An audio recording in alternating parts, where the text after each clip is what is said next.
साथियों नमस्कार। मैं नीरज तिवारी ज्ञान विभव पर आप सबका हार्दिक स्वागत है। मित्रों, जैसा कि आप लोग जानते हैं ज्ञान विभव एक शिक्षण मंच है। हम यहाँ पर सेंट्रल टेट से रिलेटेड एक एक विषय के एक एक टॉपिक को डिस्कस करेंगे। तो आज से इसकी एक नई पहल की जा रही है, एक नया शुरुआत किया जा रहा है। इसमें हम पहला जो सब्जेक्ट लिए हैं वो लिए हैं बाल विकास और शिक्षा शास्त्र, child development and it's a pedagogy. ठीक है, इसमें जो पहला टॉपिक है बाल विकास, आज हम इसको देखेंगे। हमने इसमें प्रयास किया है कि जो आपके कंटेंट हैं वो एज पर द सिलेबस हो, और जो कंटेंट हो वो क्या हो, एनसीईआरटी से ही कवर्ड हो। ठीक है, तो आप लोग जैसा कि मैं आप लोगों को बताया कि यह एक शिक्षण मंच है। हम यहाँ पर आपको उच्च गुणवत्ता की एजुकेशन सामग्री प्रोवाइड कराएंगे ताकि आप आने वाले एग्ज़ाम में अच्छे से कर सकें, और हमारा प्रयास रहेगा कि 120 प्लस मार्क्स आप ला सकें। ठीक है, तो सब अब हम चलते हैं अपने सिलेबस पर।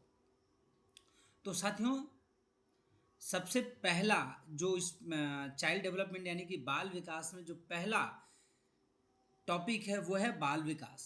अब इसको हम देखते हैं बाल विकास की अवधारणा और सीखने के साथ इसका संबंध। आप लोग ध्यान दीजिए, बाय द नेम आप समझ रहे होंगे कि बाल विकास यानी कि डेवलपमेंट एक क्या है, कंटिन्यूअस प्रक्रिया है, एक सतत प्रक्रिया है जिसमें हमारे शारीरिक, मानसिक, भावनात्मक और सामाजिक परिवर्तन होते हैं। यह जो प्रक्रिया है यानी कि जो विकास है, यह जीवन के प्रारंभ से लेकर अंत तक विभिन्न चरणों में विभिन्न प्रकार से होती है। उदाहरणतः अगर हम देखें तो अपने शारीरिक विकास का देखें, शरीर की संरचना हुई, हमारी कार्य क्षमता में वृद्धि हुई। आज हम 5 किलो वजन उठा सकते हैं, कल हम 10 किलो वजन उठा सकते हैं। हमारे हड्डी और मांसपेशियों की ताकत हुई। ये सब किसके अंदर आएगा बच्चों? शारीरिक विकास के अंतर्गत आएगा। अब आता है संज्ञानात्मक विकास। संज्ञानात्मक विकास में जो हमारी सोचने, समझने और तमाम प्रॉब्लम को सॉल्व करने की जो शैली होती है वो सब किस में आता है? संज्ञानात्मक में आता है। यानी कि सूझबूझ, ये सारा जो विकास होता है ये हमारे किसकी वजह से होता है? हमारे संज्ञानात्मक विकास की वजह से होता है। और अब आता है भावनात्मक विकास। भावनात्मक विकास यानी कि अपनी और दूसरे की भावनाओं को समझना और उस पर, अपने इमोशंस पर कंट्रोल करने की जो क्षमता होती है वो किस में आती है? भावनात्मक विकास में आती है। जैसे आप रास्ते में जा रहे हैं, कोई आदमी आपसे कह रहा है कि हमारी कुछ मदद करें, और मे बी आप जानते हो कि एक फ्रॉड है, लेकिन आपकी आंतरिक इच्छा कह रही है कि इसका सपोर्ट करना चाहिए। लेकिन अब भावनाएं, अब वहाँ पर आपको अपने इमोशंस को कंट्रोल करना है, अपनी भावनाओं पर काबू पाना है। तो ये किस में आएगा? आपके भावनात्मक विकास में आएगा। अब आता है सामाजिक विकास। यानी कि सामाजिक विकास जो सामाजिक संबंधों का निर्माण और सामाजिक कौशल का विकास करती है। सामाजिक कौशल मतलब आपको कहाँ बैठना है, कहाँ उठना है, किसके साथ बातचीत करनी है, कि उसके साथ बातचीत करनी है कि जो हमारे सीटेट के एग्ज़ाम में मदद कर सके। हमें ऐसे लोगों से नहीं मिलना है जो हमें डीमोटिवेट करें। एक हमें कुशल समाज में रहना है। तो सामाजिक समाज में बैठने उठने की क्षमता पर जो बुद्धिमत्ता हमारी काम होती है वो किस में आती है? सामाजिक विकास में होती है। यानी कि मैं जो बताया आपसे कि यह प्रक्रिया जीवन के प्रारंभ से लेकर अंत तक चलती है, जो कि विभिन्न चरणों में विभिन्न प्रकार से होती है। उसकी ये सब क्या है? उदाहरण है। जैसे आपके शारीरिक विकास हुआ, संज्ञानात्मक हुआ, भावनात्मक हुआ और सामाजिक विकास हुआ। ठीक है, अब आगे देखते हैं। अब आता है एक बहुत ही महत्वपूर्ण टॉपिक मित्रों, विकास और सीखने का संबंध। यानी कि development and relation between the development and learning. ठीक है, relation between development and learning. तो बच्चों हम इसको देखें अगर, तो ये है क्या? विकास और सीखने के बीच एक गहरा संबंध होता है। जैसे कि विकास आपका सतत प्रक्रिया है, वैसे भी सीखना यानी कि लर्निंग भी एक क्या है? आपकी सतत प्रक्रिया है। इसमें विभिन्न अनुभव और अभ्यासों के माध्यम से ज्ञान और कौशल प्राप्त होता है। एक बड़ी ही छोटी सी लाइन है, क्या है कि करके सीखना। हमें कोई चीज़ सीखना है, हमें सीटेट के मैथ के प्रॉब्लम सॉल्व करनी है, तो हमें कोई बताए वो तो ठीक है, लेकिन हमें अपने अभ्यास से सीखेंगे। अभ्यास से सीखेंगे तो हमें अनुभव मिलेगा, और उस कौशल को हम सीख पाएंगे जिस कौशल से हमें क्या करना है, मैथ के वैसे सारे प्रॉब्लम सॉल्व होंगे। यानी कि सीखना एक क्या है, एक कंटिन्यूअस प्रक्रिया है जिसमें अनुभव और अभ्यासों के माध्यम से ज्ञान और कौशल प्राप्त होते हैं। विकास और सीखने के संबंध को हम कुछ पॉइंट के अनुसार भी समझ सकते हैं। जैसे मैं आपको बताया ना, अनुभव और अभ्यास। तो पहला है क्या, अनुभव और अभ्यास। अब इसमें क्या है कि जब कोई बच्चा नई चीज सीखता है, जब कोई बच्चा नई चीज सीखता है तो उनके मस्तिष्क में नए संचार मार्ग विकसित होते हैं, जिससे उनकी संज्ञानात्मक क्षमताओं में क्या होता है, डेवलपमेंट होता है, सुधार होता है।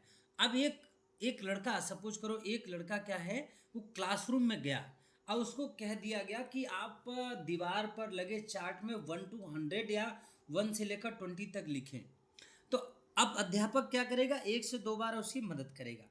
अब लेकिन बच्चा और बच्चा फिर यदि 1 से 2 बार खुद से गलत या सही लिखा, तब उसके लगातार अभ्यासों से उसमें धीरे धीरे क्या होगा, उसके त्रुटियों में उसकी त्रुटियां कम होगी और सही ज़्यादा होगी। तो और एक उसके मस्तिष्क में नई चेतना जागेगी और वो लगातार समझ के लिखेगा और उसके संज्ञानात्मक क्षमताओं में क्या होगा, सुधार होगा। अब बुद्धिमत्ता का विकास। तो सीखना बच्चों की सोचने, समझने और समस्या सुलझाने की क्षमता को बढ़ाता है। कोई चीज़ सीखना है, बच्चा किसी चीज़ से परेशान है कि मैं क से लेकर ज्ञ तक या ए से जेड लेकर कैसे सीखूं या कैसे लिखूं, वो इसमें क्या है, उलझा हुआ है। अब क्या होगा, यदि वो सीख लिया तो उसकी जो दिमाग में उलझने हैं, समस्याएं हैं, वो क्या होगा, धीरे धीरे रिजॉल्व हो जाएगी। और जैसे जैसे बच्चा नए अनुभव प्राप्त करता है, उसकी बुद्धिमत्ता क्या होती है, विकसित होने लगती है। जैसे जैसे बच्चा अच्छे बच्चों के साथ मिलता है, क्लास में तमाम प्रकार के बच्चे होते हैं, वो जब नए बच्चों से मिलेगा, अच्छे बच्चों से मिलेगा, तो उसका दिमाग काम करेगा, नहीं यहाँ से मैं अच्छा पढ़ सकता हूँ, इनकी संगति में अच्छा कर सकता हूँ। तो ये क्या है, बुद्धिमत्ता का विकास होता है। ठीक है, अगला जो पॉइंट है वो क्या है, भाषा का विकास। अब ध्यान दीजिए, भाषा का विकास, भाषा सीखने की प्रक्रिया बच्चों के संज्ञानात्मक और सामाजिक विकास में महत्वपूर्ण भूमिका निभाती है। भाषा एक बच्चे ही अपितु क्लास में पढ़ा रहे अध्यापक के लिए बहुत ही महत्वपूर्ण है, और ये बच्चों के सामाजिक विकास में बहुत ही महत्वपूर्ण भूमिका निभाती है कि बच्चा किससे कैसे बात करेगा, कैसे अपने शब्दों को आदान प्रदान करेगा, अपनी भावनाओं को व्यक्त करेगा। और भाषा के ही माध्यम से बच्चे क्या करते हैं, एक दूसरे से बात करना, विचार व्यक्त करना और आपस में घुलना मिलना सीखते हैं। तो भाषा क्या है, महत्वपूर्ण है, किस बिंदु किसके परिप्रेक्ष्य में, विकास के परिप्रेक्ष्य में। भाषा विकास ही नहीं, हर परिप्रेक्ष्य में बच्चों के लिए क्या है, बहुत ही महत्वपूर्ण है।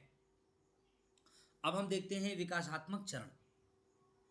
विकासात्मक चरण क्या है, यानी कि डेवलपमेंट रिलेटेड है, स्टेज ऑफ द डेवलपमेंट। इसमें कई सारी चीजें हैं, संवेदनशील अवधि है, संज्ञानात्मक विकास है।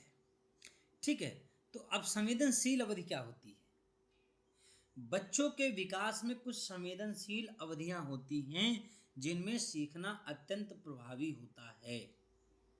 जहां पर बच्चा एक असमंजस की स्थिति में होता है, वहां पर बच्चों को सीखना बहुत ही जरूरी होता है। अगर हम उदाहरण देखें तो भाषा के लिए संवेदनशील अवधि शिशु अवस्था और प्रारंभिक बाल्यावस्था है, जिसमें बच्चे को कोई प्रॉब्लम होती है तो वो सीखता है और सीखने के बाद ही व्यक्त करता है, नहीं तो वो इशारों में बतलाता है। ठीक है, तो संवेदनशील अवधि होती हैं, कब होती है बच्चों के लिए, शिशु अवस्था और प्रारंभिक बाल्यावस्था। अब आप लोग मुझे बताइए कि शिशु अवस्था और प्रारंभिक बाल्यावस्था की अवधि क्या होती है। मैं अगले टॉपिक में इसको डिस्कस करूंगा, लेकिन आप लोग भी हमें बताना कि शिशु अवस्था कब तक होती है और प्रारंभिक बाल्यावस्था कब से कब तक होती है। ठीक है, इन दोनों के बारे में आप लोग हमें बताएंगे। अब आते हैं संज्ञानात्मक विकास कि संज्ञानात्मक विकास है क्या। संज्ञानात्मक विकास पियाजे यानी कि जीन पियाजे थे, उन्होंने लिखा है। इसको मैं अगले टॉपिक में या नेक्स्ट टॉपिक जब भी आएगा तो मैं अच्छे से डिस्कस करूंगा।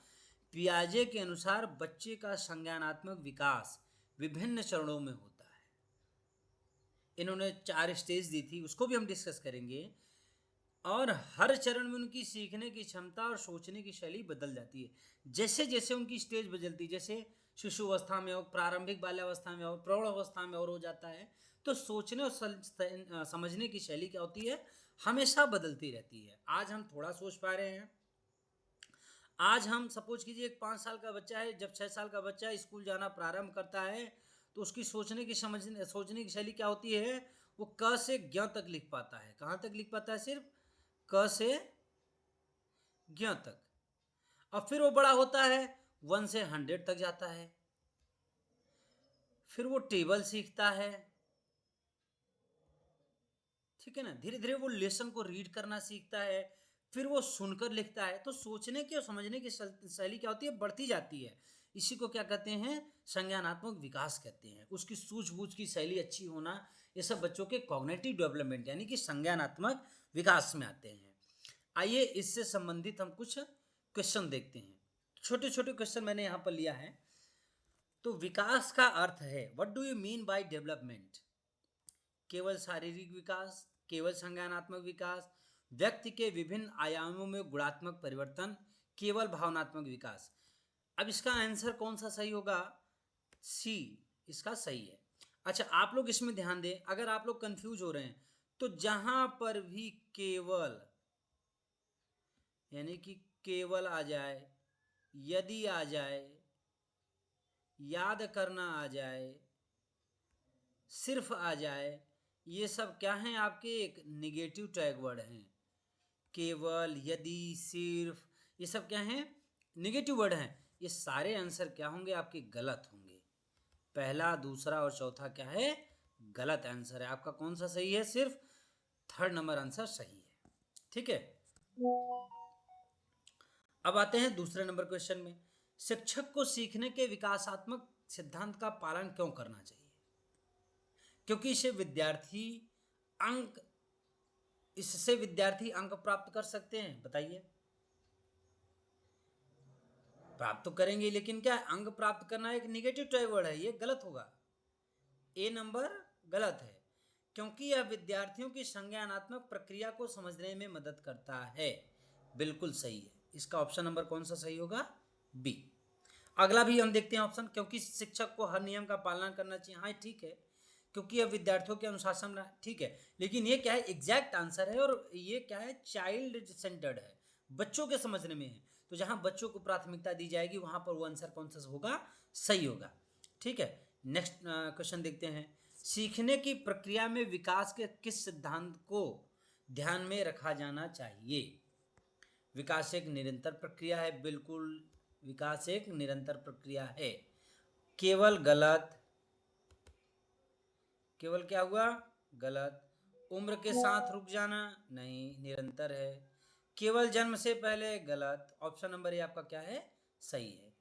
विकास की प्रक्रिया पर कौन से कारक सबसे अधिक प्रभाव डालते हैं। आनुवंशिक और पर्यावरण, केवल आनुवंशिकता, केवल पर्यावरण, नहीं। ए नंबर सही है, यानी कि environment and heredity both effect on development. आनुवंशिकता और पर्यावरण दोनों का प्रभाव विकास की प्रक्रिया पर होता है। ठीक है, अब आते हैं 5th नंबर पे। बच्चों के सीखने और विकास के बीच संबंध क्या है। दोनों एक दूसरे से स्वतंत्र हैं। विकास सीखने का परिणाम होता है। सीखना विकास को प्रभावित नहीं करता। सीखना और विकास एक दूसरे को प्रभावित करते हैं। मैंने आपको पढ़ाया भी कि विकास और सीखने में क्या है, गहरा संबंध है। दोनों एक दूसरे को क्या करते हैं, प्रभावित करते हैं। तो ऑप्शन नंबर क्या होगा, डी सही होगा। अब नेक्स्ट क्वेश्चन देखते हैं आप लोग। कौन सा सिद्धांत कहता है कि बच्चे एक सक्रिय निर्माता होते हैं और अपने अनुभवों से सीखते हैं? एक चीज याद रखना, बच्चे क्या होते हैं? एक सक्रिय निर्माता होते हैं। समाज में, क्लासरूम में सक्रिय निर्माता होते हैं। और हमेशा चाइल्ड सेंटर्ड एजुकेशन ये कहता है कि बच्चे अपने अनुभवों से अधिक सीखते हैं, यानी कि उसी को कहते हैं करके सीखना। तो कौन सा सिद्धांत कहता है? व्यवहारवाद का सिद्धांत, या संज्ञानात्मक विकास का सिद्धांत, या सामाजिक अधिगम सिद्धांत, या प्रबलन का सिद्धांत? बताइए। पियाजे ने ही कहा है क्या कि बच्चे अपने अनुभव से अधिक सीखते हैं। तो ऑप्शन नंबर कौन सा सही हो गया? बी। ठीक है। अब ये बहुत ही अच्छा क्वेश्चन है, आप लोगों के सीटेट में कई बार आ भी चुका है। क्वेश्चन नंबर 7 कि विकासात्मक चरणों में कौन सा क्रम सही है? बाल्यावस्था, किशोरावस्था, प्रौढ़ावस्था, वृद्धावस्था? आप इसका सीक्वेंस बना के दीजिए। बाल्यावस्था सही है, मतलब ए सही है, बी सही है, सी सही है, डी सही है? बाल्यावस्था, किशोरावस्था, प्रौढ़ावस्था और वृद्धावस्था। तो ऑप्शन नंबर कौन सा सही है? ए इज द राइट आंसर। ठीक है। 8 नंबर देखते हैं। विकास के संदर्भ में सामान्य से विशेष का नियम किस प्रकार का है? विकास के चरण में यानी कि सामान्य से विशिष्ट की ओर चलना, इसका कौन सा आंसर होगा? बच्चा पहले संपूर्ण शरीर को हिलाता है, फिर अंगों को नियंत्रित करता है। बच्चा पहले विशेष अंगों को नियंत्रित करता है, फिर संपूर्ण शरीर को। बच्चा पहले शारीरिक विकास करता है, फिर मानसिक विकास करता है। तो संपूर्ण शरीर को ही, यानी कि सामान्य से विशिष्ट की तरफ चलना, 8 का ए सही है। सीखने में विकासात्मक बाधाएं उत्पन्न होती हैं जब शिक्षक बहुत अधिक होमवर्क देता है, शिक्षक छात्रों की व्यक्तिगत आवश्यकताओं को समझता नहीं है, माता पिता छात्रों की शिक्षा में रुचि नहीं लेते, छात्र कक्षा में उपस्थिति दर्ज नहीं करता। तो मेरे ख्याल से अधिक होमवर्क देना नहीं, व्यक्तिगत आवश्यकताओं, उनको क्या प्रॉब्लम्स है उसका अगर रिजॉल्व नहीं किया गया तो क्या होता है? विकासात्मक में बाधाएं उत्पन्न होती है। तो आंसर नंबर इसका कौन सा सही होगा? B is the right answer. अब लास्ट क्वेश्चन है कि शारीरिक विकास के साथ संज्ञानात्मक विकास को बढ़ावा देने का सर्वोत्तम तरीका क्या है? बच्चों को खेल में शामिल करना, बच्चों को किताबें पढ़ाना, बच्चों को टीवी देखने देना, बच्चों को अधिक होमवर्क देना। ठीक है। तो इसमें मुझे लगता है कि बच्चों को खेल में शामिल करना। ठीक है, खेल में शामिल करना आपका क्या होगा? राइट आंसर होगा। तो ये 10 क्वेश्चन थे, छोटा छोटा। ऐसे ही हम आगे भी साथियों छोटा छोटा टॉपिक लेंगे और उससे रिलेटेड 2, 5, 10 क्वेश्चन हमेशा देखेंगे, ताकि आप लोग आने वाले समय में अपने एग्जाम्स को अच्छे से कर पाओ। ठीक है। और ये आपके सारे 10 क्वेश्चंस के आंसर हैं। तो आप सबसे रिक्वेस्ट है कि हमारे वीडियो को अधिक से अधिक देखें, इस वीडियो को, हमारे चैनल को सब्सक्राइब करें और वीडियो को अधिक से अधिक शेयर करें, ताकि आपके अच्छे अच्छे फ्रेंड्स के पास अच्छे क्वालिटी के एजुकेशन वीडियो पहुंच पाएँ सीटेट से रिलेटेड, ताकि वो भी अच्छे नंबर पा सकें। तो ज्ञान विभव के साथ जुड़े रहने के लिए बहुत बहुत धन्यवाद। ज्ञान विभव का एक ही लक्ष्य आपका विशेषज्ञता एवं समर्पण हमारा। साथियों, आज की वीडियो हम यहीं समाप्त करते हैं। बहुत बहुत धन्यवाद।